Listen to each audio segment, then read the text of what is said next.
Hello everyone, I welcome you all to GK ocean YouTube channel. आज के इस video में हम लोग डिस्कस करने वाले हैं साइंस, जीएस और करंट अफेयर से रिलेटेड टॉप 40 क्वेश्चन जो कि आपके एग्जाम के लिए इंपॉर्टेंट है। तो चलिए हम लोग अपना आज का डिस्कशन स्टार्ट करते हैं। पहला क्वेश्चन आपके सामने, अनुच्छेद 323 का के तहत सरकार द्वारा गठित केंद्रीय प्रशासनिक अधिकरण के सदस्य अपना त्यागपत्र किसे संबोधित करके देते हैं। चार ऑप्शन आपके सामने दिया हुआ है, तो यहाँ पे जो हमारा सही आंसर हो जाएगा वो जाएगा ऑप्शन नंबर सी। किसको? राष्ट्रपति को। याद कर लेना आर्टिकल भी आपको, और राष्ट्रपति के इम्पीचमेंट के बारे में आर्टिकल 61 के बारे में दिया गया है। ठीक है, इसको आप अच्छे से याद कर लीजिएगा। नेक्स्ट क्वेश्चन है आपके सामने, इम्पॉर्टेंट है। संयुक्त राष्ट्र संघ द्वारा अंतर्राष्ट्रीय ग्रामीण महिला दिवस प्रतिवर्ष मनाया जाता है कब? आपके सामने यहाँ पे चार ऑप्शन दे रखा है। तो देखिए, संयुक्त राष्ट्र संघ द्वारा अंतर्राष्ट्रीय ग्रामीण महिला दिवस, ध्यान दीजिएगा, ग्रामीण महिला दिवस ये मनाया जाता है कब? ये मनाया जाता है 15 अक्टूबर को। ठीक है, 15 अक्टूबर को मनाया जाता है। ऑप्शन नंबर बी होगा हमारा सही आंसर। अगला क्वेश्चन है आपके सामने कि निम्नलिखित सुल्तानों में से किसने गढ़मुक्तेश्वर की मस्जिद की दीवारों पर अपने शिलालेख में स्वयं को खलीफा का सहायक कहा था? आपके सामने चार ऑप्शन है और यहाँ पे हमारा सही आंसर होगा ऑप्शन नंबर ए, बलबन। ठीक है, नेक्स्ट क्वेश्चन है, निम्नलिखित में से किस देश ने उड़ीसा और पश्चिम बंगाल से टकराने वाले चक्रवात का नाम अम्फान रखा? भारत, बांग्लादेश, थाईलैंड या ओमान? तो इस क्वेश्चन का करेक्ट आंसर होगा ऑप्शन नंबर सी, थाईलैंड। ठीक है, इंपॉर्टेंट क्वेश्चन है ये। क्वेश्चन है, हाल ही में किस देश के वैज्ञानिकों ने सुपर अर्थ की खोज की है? चीन, अमेरिका, इजराइल या न्यूजीलैंड? तो हाल ही में न्यूजीलैंड के वैज्ञानिकों ने सुपर अर्थ की खोज की है और इस ग्रह पर मानव जीवन के लिए आवश्यक परिस्थितियां भी मौजूद हैं। तो यहाँ पे ऑप्शन नंबर डी हो जाएगा हमारा करेक्ट आंसर। वेलिंगटन है न्यूजीलैंड की कैपिटल। ठीक है, अगला क्वेश्चन आपके सामने, भारत सरकार ने कोविड-19 के कारण प्रभावित हो रहे शैक्षिक वर्ष को सुचारू रूप से चलाने के लिए किस कार्यक्रम को शुरू करने का घोषणा की है? ठीक है, क्वेश्चन फिर से पढ़ लेते हैं, इंपॉर्टेंट है। भारत सरकार ने कोविड-19 के कारण प्रभावित हो रहे शैक्षिक वर्ष को सुचारू रूप से चलाने के लिए किस कार्यक्रम को शुरू करने की घोषणा की है? तो यहाँ पे हमारा सही आंसर आएगा प्रधानमंत्री ई विद्या। ठीक है, प्रधानमंत्री ई विद्या, जो कि ऑप्शन नंबर सी में दे रखा है। ठीक है, अगला क्वेश्चन है आपके सामने, निम्नलिखित खाड़ी देशों में से हाल ही में किस एक ने नाबालिगों द्वारा किए गए अपराधों हेतु मृत्युदंड को समाप्त कर दिया? संयुक्त अरब अमीरात, सऊदी अरब, ईरान या कतर? तो यहाँ पे हमारा सही आंसर होगा ऑप्शन नंबर बी, सऊदी अरब। ठीक है, सऊदी अरब इज आवर करेक्ट आंसर। ये क्वेश्चन इंपॉर्टेंट था, आपको अच्छे से याद कर लेना है। ठीक है, निम्नलिखित में से कौन सा एक नासा के पहले मंगल हेलीकॉप्टर का नाम है? आपके सामने यहाँ पे चार ऑप्शन दे रखा है, तो यहाँ पे ऑप्शन नंबर सी हो जाएगा करेक्ट आंसर। ठीक है, option number C is our correct answer. और ये नाम जो है किसने दे रखा है, ये भी आपको अच्छे से याद रख लेना है। देखिए, पहली बात तो नासा द्वारा पहले मंगल हेलीकॉप्टर का नाम है इंज्यूटी। ठीक है, इंज्यूटी, और यह नाम भारतीय मूल की छात्र वेनिजा रूपानी ने दिया है। नाम भी आपको अच्छे से याद कर लेना है। अगला क्वेश्चन है, गहरे जलीय पारिस्थितिक तंत्र का जैव भार पिरामिड होता है कैसा? देखिए, दो टाइप के होते हैं, एक ऐसा होता है, ठीक है, और एक होता है इन्वर्टेड। तो यहाँ पूछा गया है कि गहरे जलीय पारिस्थितिक तंत्र का जैव भार पिरामिड कैसा होता है? तो यहाँ पे ऑप्शन नंबर बी हो जाएगा उल्टा। ठीक है, यहाँ ऐसा। अगला क्वेश्चन है, राष्ट्रीय शेयर बाजार का प्रमुख प्रवर्तक कौन है? ICICI, IDBI, RBI या SBI? तो यहाँ पे हमारा सही आंसर होगा ऑप्शन नंबर बी, RDBI। और जो कंट्रोल का कार्य करता है ये करता है सेबी। ठीक है, न्यूज़ में रहता है तो आपको अच्छे से याद कर लेना है, मगर प्रमुख प्रवर्तक कौन है? IDBI। अगला क्वेश्चन है, निम्नलिखित में से कौन सा मूल कर्तव्य नहीं है? आपको बताना है कि यहाँ पे कौन सा जो है मूल कर्तव्य नहीं है। आपके सामने चार ऑप्शन दे रखा है। पहला दे रखा है राष्ट्रगान का सम्मान करना। ठीक है, राष्ट्रगान का सम्मान करना ये मूल कर्तव्य है। लोक संपत्ति की सुरक्षा करना, ये भी जो है हमारा मूल कर्तव्य यानी फंडामेंटल ड्यूटी है। ऐतिहासिक विरासतों तथा महत्व के स्थानों की सुरक्षा करना। देखिए, ऐतिहासिक विरासतों तथा महत्व के स्थानों की सुरक्षा करना मूल कर्तव्य में शामिल नहीं होता है। ठीक है, तो ऑप्शन नंबर सी हो जाएगा हमारा करेक्ट आंसर। ये मूल कर्तव्य नहीं है। बाकी प्राकृतिक पर्यावरण की रक्षा तथा सुधार करना ये भी हमारी फंडामेंटल ड्यूटी है। नेक्स्ट क्वेश्चन है, किस लेख को जारी करके उच्च न्यायालय निम्न न्यायालय को विधिक कार्यवाही करने से रोकता है? ठीक है, तो यहाँ पे ऑप्शन नंबर ए हो जाएगा हमारा सही आंसर, प्रतिषेध। ठीक है, प्रोहिबिशन। नेक्स्ट क्वेश्चन है, आपको बताना है कि यहाँ पे बोर्ड दे रखा है और मुख्यालय दे रखा है। आपको बताना है कि कौन सा यहाँ पे जो है सही सुमेलित जो है नहीं है। ठीक है, पहला दे रखा है भारतीय कॉफ़ी बोर्ड। तो देखिए, भारतीय कॉफ़ी बोर्ड जो है ये बेंगलुरु में है, करेक्ट। भारतीय रबर बोर्ड कोट्टायम, देखिए भारतीय रबर बोर्ड ये भी जो है कोट्टायम में है। नेक्स्ट ये रखा है राष्ट्रीय मत्स्य विकास हैदराबाद, देखिए ये भी जो है हमारा सही है। भारतीय मसाला बोर्ड, देखिए भारतीय मसाला बोर्ड कोच्चि केरल में है, गुंटूर में नहीं है। तो ये डी हमारा करेक्ट नहीं है, तो ऑप्शन डी है हमारा सही आंसर। बाकी आपको सब अच्छे से याद कर लेना है। भारतीय मसाला बोर्ड कहाँ पर है? ये कोच्चि जो कि केरल में है। ठीक है, नेक्स्ट क्वेश्चन आपको बताना है, यहाँ पे पवनों का नाम दे रखा है, आपको बताना है इनका स्थान क्या है, और एक जो है गलत है वही आपको गलत वाला बताना है। ठीक है, पहला दे रखा है फॉन, तो देखिए फॉन ये आल्पास पर्वत, इसका स्थान ये सही दे रखा है। खमसिन का मिस्र ये भी सही दे रखा है। ब्लिजार्ड का ऑस्ट्रेलिया महाद्वीप नहीं होगा, ब्लिजार्ड का कहाँ पर रहता है ये? देखिए ब्लिजार्ड कनाडा में हिमपात के साथ बहने वाली पवनें हैं। ठीक है, बाकी चिनूक संयुक्त राज्य अमेरिका ये सही दे रखा है। तो ऑप्शन नंबर सी है हमारा करेक्ट आंसर, क्योंकि गलत दे रखा है। अगला क्वेश्चन है, निम्नलिखित में से कौन सा भारत का उत्तरतम जैवमंडलीय आरक्षित क्षेत्र है? चार ऑप्शन दे रखा है, नंदा देवी, डिब्रू सैखोवा, कोल्ड डेजर्ट या कंचनजंगा। ठीक है, तो देखिए जो शीत मरुस्थल, ठीक है, जो यहाँ पे दे रखा है शीत मरुस्थल यानी कि कोल्ड डेजर्ट, ये जो है हमारा हिमाचल प्रदेश में स्थित है और ये भारत का उत्तरतम जैवमंडलीय आरक्षित क्षेत्र है। ठीक है, cold desert is the north most biosphere reserve zone of India. ठीक है, ये कहाँ पर है? ये हिमाचल प्रदेश में।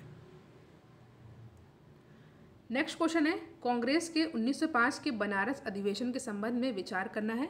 ठीक है, यहाँ पे दे रखा है आपके सामने।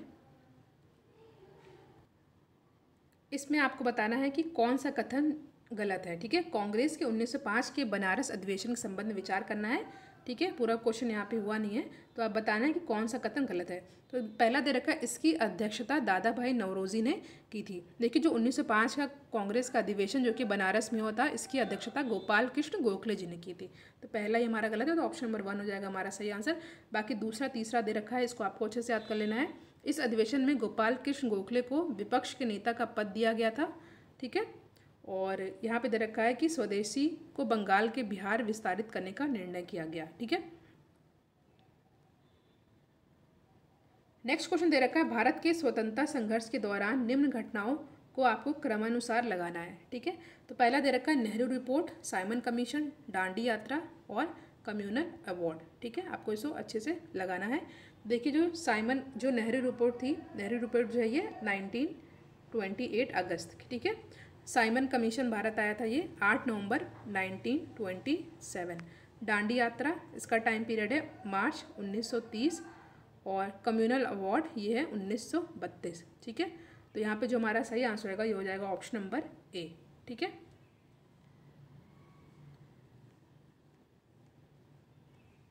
अगला क्वेश्चन है, निम्नलिखित नगरों में से किस एक नगर का संबंध महावीर से नहीं है? ठीक है, महावीर से नहीं है आपको बताना है।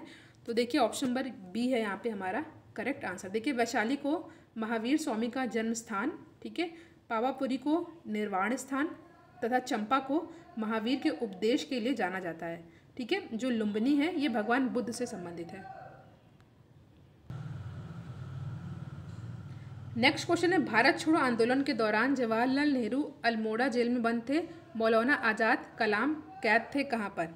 ठीक है, तो आपको इस क्वेश्चन का आंसर देना। चार ऑप्शन आपके सामने दे रखा है, बांकुड़ा, पुणे, बम्बई या बांकीपुर। ऑप्शन नंबर ए हो जाएगा यहाँ पे करेक्ट आंसर। मौलाना आज़ाद जो है बांकुड़ा में कैद थे और जवाहरलाल नेहरू अल्मोड़ा जेल में बंद थे। नेक्स्ट क्वेश्चन, निम्नलिखित मुगल सम्राटों में से किस एक ने औरंगजेब द्वारा लगाए गए जजिया कर को समाप्त कर दिया था?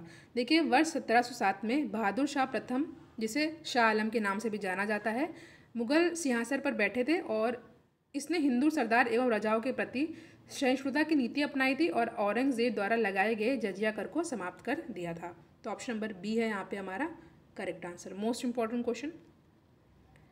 नेक्स्ट क्वेश्चन है, ज्वालामुखी उद्भेदन में निम्नलिखित मात्रा सर्वाधिक मात्रा किसकी होती है? ठीक है, तो ऑप्शन नंबर बी हो जाएगा हमारा करेक्ट आंसर। कई बार ये क्वेश्चन पूछा गया है बार बार, तो आपको अच्छे से याद कर लेना है। ज्वालामुखी में सर्वाधिक मात्रा में क्या होती है? जल वाष्प। ठीक है, क्वेश्चन आपके सामने अर्थक्वेक यहाँ पे दे रखा है, उसकी तरंगों के बारे में दे रखा है। आपको बताना है कि सत्य कथन का चयन करना है। पहला दे रखा है कि जो पी तरंगे 3 टाइप की होती हैं, प्राइमरी, सेकेंडरी और सरफेस। तो जो यहाँ पे पी दे रखा है, पी तरंगे ध्वनि तरंगों के समान होती हैं तथा सर्वाधिक वेगवान होती हैं, सही दे रखा है ये।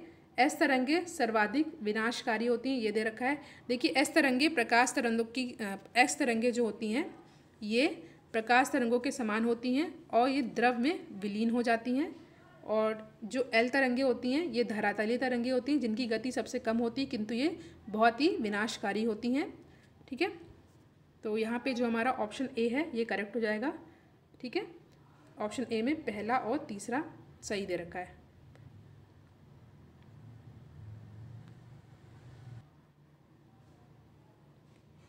अगला क्वेश्चन है, भारतीय उद्यमशीलता संस्थान कहाँ पर अवस्थित है? तो ये कहाँ पर है? ये है गुवाहाटी में। ऑप्शन नंबर सी है हमारा करेक्ट आंसर। देखिए, जो भूकंप तरंग के बारे में जो क्वेश्चन मैंने बताया उसमें आपसे हमेशा पूछा जाता है कि सबसे ज़्यादा विनाशकारी तरंगें कौन होती हैं, तो ये आपको अच्छे से याद कर लेना है। ठीक है, जो एल वेव होती हैं वो बहुत ही विनाशकारी होती हैं। अगला क्वेश्चन, निम्नलिखित कथनों में विचार करना है। ठीक है, आपको बताना है किस नदी के बारे में दे रखा है। यह भारत की पवित्र नदियों में से एक है और इसकी उत्पत्ति कर्नाटक राज्य की ब्रह्मगिरी पहाड़ियों से होती है। 4 ऑप्शन आपके सामने दे रखा है, आपको बताना है किस नदी के बारे में बात की जा रही है, गोदावरी, कावेरी, नर्मदा या महानदी। तो ये जो है कावेरी नदी के बारे में बात की जा रही है। अगला क्वेश्चन, निम्नलिखित भारतीय राज्यों में से कौन सा एक उत्तर पूर्वी राज्यों की 7 बहनों का भाग नहीं है? देखिए, भारत के 7 जो नॉर्थ ईस्ट यानी कि उत्तर पूर्वी राज्य की 7 बहनों की उपमा से संबोधित किया जाता है। इसमें अरुणाचल प्रदेश, असम, मणिपुर, मेघालय, मिजोरम, नागालैंड, त्रिपुरा संबंधित है, सिक्किम इससे संबंधित नहीं है। ठीक है, तो ऑप्शन नंबर ए हो जाएगा हमारा करेक्ट आंसर। अगला क्वेश्चन है आपके सामने, प्रायद्वीपीय भारत की नदियों के संदर्भ में असत्य कथन आपको बताना है। 4 ऑप्शन आपके सामने यहाँ पे दे रखा है। तो देखिए, जो प्रायद्वीप नदियाँ होती हैं अपने आधार तल या प्रौढ़ावस्था को प्राप्त कर चुकी हैं और बाकी सारी चीज़ें यहाँ पे जो दे रखी है वो सही है। असत्य कौन सा है? सी वाला। ठीक है, क्योंकि ये प्राप्त कर चुकी हैं और ये वर्षावाही होती हैं, अनुवर्ती होती हैं और इनका जल ग्रहण क्षेत्र छोटा होता है। ठीक है, पेनिनसुलर रिवर जो है ये अपने पौढ़ावस्था को प्राप्त कर चुकी हैं। अगला क्वेश्चन आपके सामने, निम्न कथनों में से विचार करें और बताना है कि सत्य कौन सा है। ठीक है, पहला दे रखा है, ऋग्वेद में शिव के लिए रुद्र शब्द का प्रयोग हुआ है। पहला तो ये दे रखा है। और दूसरा दे रखा है, मत्स्य पुराण में लिंग पूजा का प्रथम उल्लेख मिलता है। तीसरा दे रखा है, अथर्ववेद में शिव का एक अन्य नाम महादेव मिलता है। तो देखिए, तीनों ही सही दे रखे हैं। ठीक है, तो यहाँ पे जो ऑप्शन नंबर ए है वो हमारा करेक्ट आंसर है। इसको आपको बहुत ही अच्छे से याद कर लेना है कि ऋग्वेद में शिव के लिए रुद्र शब्द का प्रयोग हुआ है, मत्स्य पुराण में लिंग पूजा का प्रथम उल्लेख मिलता है और अथर्ववेद में शिव का एक अन्य नाम महादेव मिलता है। ठीक है, नेक्स्ट क्वेश्चन पे हम लोग आते हैं। क्वेश्चन है आपके सामने, इंपॉर्टेंट क्वेश्चन है एनवायरनमेंट का। जैव विविधता मानचित्रीकरण के किस प्रकार में प्रजातियों की संरचनात्मक विविधता को आधार माना जाता है? ठीक है, तो यहाँ पे जो बीटा है विविधता, ये हमारा सही आंसर होगा। ठीक है, किसी क्षेत्र विशेष में उपस्थित प्रजातियों की संरचनात्मक विविधता को बीटा विविधता की उपमा प्रदान की जाती है। क्वेश्चन आपके सामने, खोज और खोज करता है, इसमें आपको बताना है कौन सा सही सुमेलित है। ठीक है, यहाँ पे दे रखा है पोलियो टीका के बारे में, रेबीज रोधी टीका, स्ट्रेप्टोमाइसिन के बारे में। ठीक है, तो देखिए पोलियो टीका की खोज किसके द्वारा की गई थी? जॉनस साल के द्वारा की गई थी, तो ये सही दे रखा है। ठीक है। सेकंड है रेबीज रोधी टीका, लुई पास्चर, बिल्कुल सही है। और स्ट्रेप्टोमाइसिन वॉक्समैन, ये भी सही। तो यहाँ पे तीनों ही हमारा सही, तो ऑप्शन नंबर ए हो जाएगा हमारा करेक्ट आंसर।